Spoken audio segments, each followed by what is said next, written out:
ఎందుకు గెలుపుతున్నారంటే చిరంజీవి మా సినిమా కొడుకు అయితే బాగుండే, ఐశ్వర్యరాయ్ అంత కూతురు అయితే బాగుంది అని కలలు దాని బదులు నీ ఇంటికి చిరంజీవి నీవే ఎందుకు కావడదు అన్నది నా ప్రశ్న. చిరంజీవి అంటే గుర్తొస్తుంది సినిమా రంగం నుంచి కదా పైకి వచ్చిండు.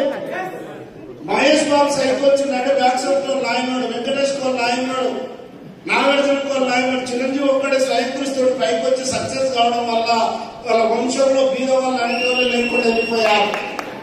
అన్న పిల్లలు, అక్క పిల్లలు, బావ పిల్లలు, బామర్ది పిల్లలు ఎప్పుడు పుట్టినా వాళ్ళ వంశంలో ఆడపిల్లలు పుడితే హీరోయిన్లు అవుతారు, మగ పిల్లలు పుడితే హీరో అవుతారు, అట్లీస్ట్ యాంకర్స్ అన్న అవుతారు.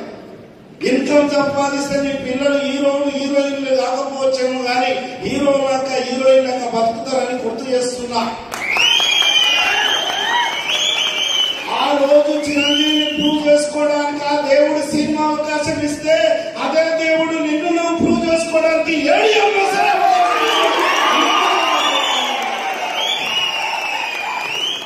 ఇదంతా అయిన తర్వాత చాలా మంది ఏం చేస్తారంటే ఎవడో మీకు చేస్తాడు. బెల్లంలో ఇంత మీటింగ్, పెద్ద మీటింగ్ అన్నాక ఎవడో మీకు చేస్తాడు. ఎవడో మీకు చేసేటంత మీకై ఉండకుండా అని చెప్తున్నా. గద్ద చెట్టు పైన గుడ్లు తీస్తారంటే కోడి కింద ఒదిగింటది. అనుకోకుండా గద్ద గుడ్డు గాలి కొట్టుకొచ్చి కోడి గుడ్లలో కలిసిపోయింటది. కోడి పిల్లతో పాటు గద్ద పిల్ల కూడా బయటకు వచ్చింటది. ముక్కుతోటి తరాలు ఏర్కొని తింటుంటది. నేను కోడి పిల్లని అనుకొని నమ్మి ఒక రోజు బాన్లో నీళ్ళు తాగడానికి వెళ్తే పైన పెద్ద గద్దె ఎగురుతుంటది. ప్రతిబింబం నీళ్ళలో కనబడుతుంది. అరే ఇది నాగాకరం ఉంది కదా, ఇదే ఎగురుతున్నప్పుడు నేనెందుకు ఎదురలేదని జస్ట్ నెక్కలు ఇప్పడం స్టార్ట్ చేస్తాను. చుట్టుపక్కల ఏమున్నాయి, కోళ్ళు ఉన్నాయి. నీ తాతయ్య నీవెట్టావు, గద్ద పిల్లలు ఉన్న కెపాసిటీ గద్ద పిల్లలకు తెచ్చి కూడా కోడి పిల్లలు చెప్పిన మాటలు కోడి పిల్లగా చచ్చిపోతుందంట. అట్లాంటి కోడి పిల్లల్ని ఇంటి ఎక్కుంటాయి, నీ ఇంటి పక్కన ఉంటాయి, నీ రిలేషన్లు ఉన్నాయి, నీ స్నేహితులతో ఉన్నాయి. అవసరం అయితే ఈ ఆళ్ళని పక్కన కూడా మూసి ఉన్నాయి. మాటలు విన్నవాళ్ళని ఫ్యామిలీ ఆర్థికంగా చాలా ఇబ్బందులు పడుతుంది. గుర్తు చేసుకో.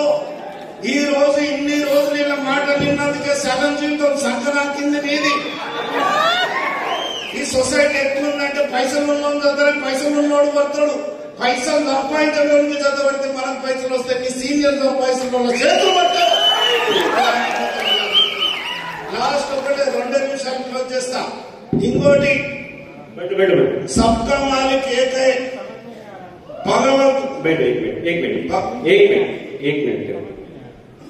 तो इसलिए बोलता हूँ पहले पैसा कमाओ। एक मिनट जब केडी बात कर रहा था ना, उनके भी लोग सुन के बैठे थे, उनको भी हिंदी नहीं आती। देखो आई एम नॉट किसी का पार्सलिटी नहीं कर रहा हूँ, मैं बिजनेस कर रहा हूँ। मेरे को समझ में नहीं आता, मेरे को इतना ही समझ में आता है पैसे की भाषा। अगर पैसा कमाना है don't go with his words, इसके बातों में मत जाओ, see his body language.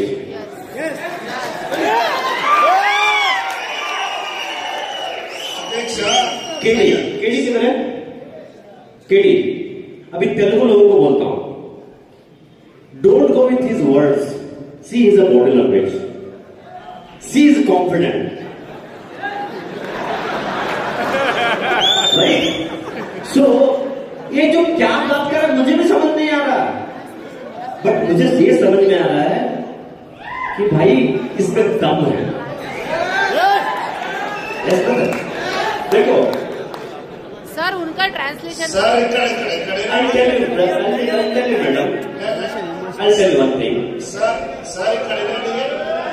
Sir చెప్పినట్లు బతకాలనే కసి ఉంటే బాడీ లాంగ్వేజ్ సార్. ఎగ్జాంపుల్ కూడా చెప్తా. ఫస్ట్ స్టార్టింగ్ లో నేను బెల్గం వచ్చినప్పుడు నాకు హిందీ రాదు, సార్ వాళ్ళకి తెలుగు రాదు, ఏం చేయాలో అర్థం కాదు.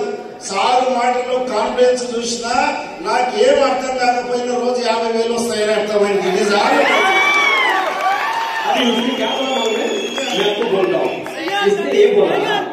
इसने ये बोला जब अशोक सर आए थे मेरे साथ बात करने को, मेरे को हिंदी नहीं आता था, उसको तेलुगु नहीं आता था, बट अशोक सर का कॉन्फिडेंट देख के मैंने ज्वाइन कर दिया और बिजनेस कर रहा हूँ। See guys, see I tell you, इधर से कोई कुछ सीखता है या नहीं सीखता मालूम नहीं है, लेकिन सोच चेंज कर सकता है, बस उतना ही है, राइट? ओके, और एक बात बोलता हूँ, ఇంకోటి ఎగ్జాంపుల్ ఇస్తా. నీకు హిందీ రాదు, హైదరాబాద్కి వెళ్ళింటావు, అర్జెంట్ గా వచ్చింటది,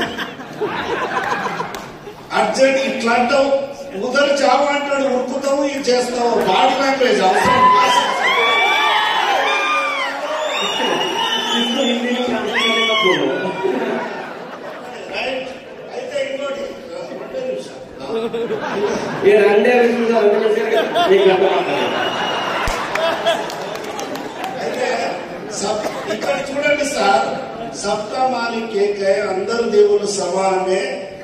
పైన పరమేశ్వరుడు భగవంతుడు పార్వతితో అంటాడంట, పార్వతి అంటదంట, భూలోకంలో ఎంతో మంది భక్తులు ఉన్నారు స్వామి, ఒకలాగా చూస్తున్నావు, ఇంత స్వార్థమైంది స్వామి అంటే ప్రూవ్ చేసుకోవాలి కదా, భూలోకంలోకి వస్తారు.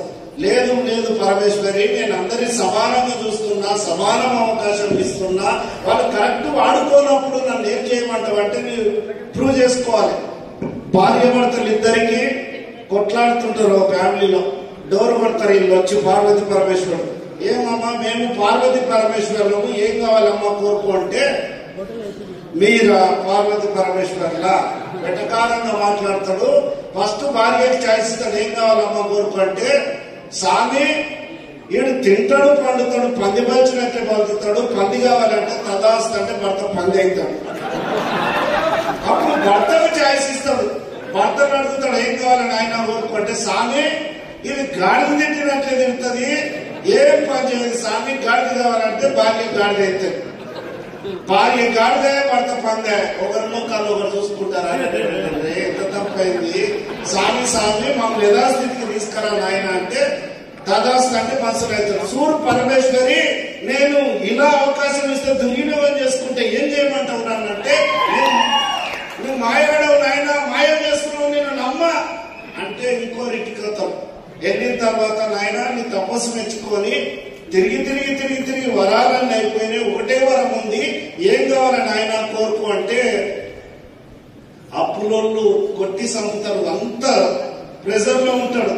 లేక ఒక అవకాశం దొరికింది, ఇక ఈ సంతోషాన్ని నా భార్యతో షేర్ చేసుకుందామని భార్య దగ్గరికి వెళ్తే, భార్య ఎగ్జైట్మెంట్ లేదు, బాధతో ఉంటుంది. నేను ఇంత సంతోషమైన విషయాన్ని చెప్తుంటే ఎందుకు ఇంత బాధపడుతున్నావు అంటే, ఏమండి పెళ్ళై 10 సంవత్సరాలు అవుతుంది, మనకు పిల్లలు లేరు, ఎక్కడ పోయినా గొడ్రాల అంటున్నా, నీకు చెప్పకుండా చచ్చిపోదాం అనుకున్నా, ఇట్లాంటి సందర్భంలో చెప్పినావు, పిల్లలు కావాలని కోరుకోండి, ఒకటే వరం ఉంది కదంటే, డబ్బులు ఇంపార్టెంట్, పిల్లలు ఇంపార్టెంటే, కోరుకోకపోతే భార్య చచ్చిపోతారు.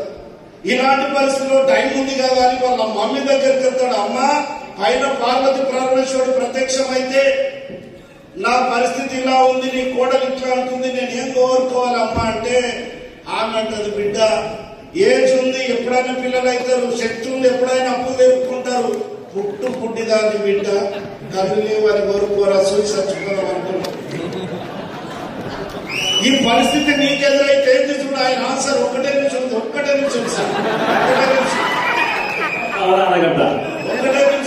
ఇక్కడ నేనేమంటున్నా, ఆయన యాటిట్యూడ్ చూడండి, ఒకటే నిమిషం టైం అయిపోతుంది, 4 నిమిషాలు ఉంది. స్వామి నా ముద్దుల కొడుకును నా భార్య బంగారు ఉయ్యాలను ఊపుతుంటే నా తల్లి కళ్ళతోటి చూసే వరను దేవుడు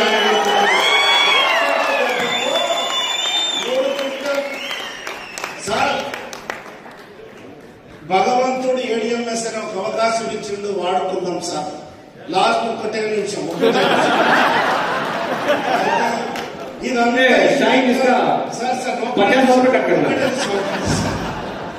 చాలా మంది జాతరకు వచ్చినట్టు పోయి చూసిపోతుంటారు, చూసిపోయేటోళ్ళ గురించి స్టోరీ చెప్పి క్లోజ్ చేస్తారు. ఒక అతను పెళ్లి సూట్లకు వస్తాడంట, పెళ్లి సూట్లకు పోతే నాకు కాబోయే భార్య ఏదయ్యా అని అడుగుతాడంట. గౌడ కూర్చున్న చూడు, గామెల్ని కాబోయే భార్య, అబ్బాయి అమ్మాయి ఎదురు బదులు కూర్చుంటారంట.